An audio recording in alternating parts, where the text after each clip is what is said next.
Hi guys, welcome back to my channel. Today gagawa ako ng clear soup, tom yum soup. Clear water lang siya guys, walang chili paste. Ayan, ihanda na natin yung vegetable stock. Gumamit ako ng vegetable stock. Nilagyan ko ng 2 dahon ng lime leaves, lemongrass, galanggang, at saka chili. Ayan. Papakuluan lang natin yung stock. Onion pa pala guys, onion. Saka ipapakuluan lang natin to ng konti. Like, pag kumulo ng mga 5 minutes, ganyan. Pakuluan lang natin. So, hindi ko to binagyan ng chili paste guys, kasi maanghang. Clear lang siya. Ayan na nga, kumulo na. Tatanggalin natin yung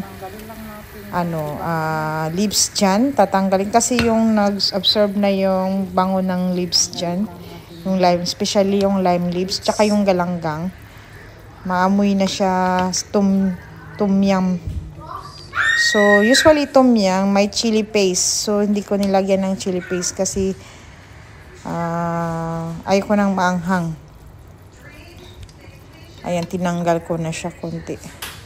Yung lemongrass, galanggang, tinatanggal ko na para walang masyadong Ayan, lagyan na natin ng prawn natin kasi seafood tom yum nga to guys. Ayan, nilagay ko ng squid, mushroom.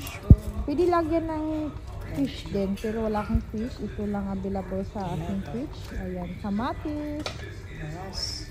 Saka the last part is ang lime juice. Yung malalaki na lime to guys, yung lemon, yung green siya. Inis-squeeze ko na siya.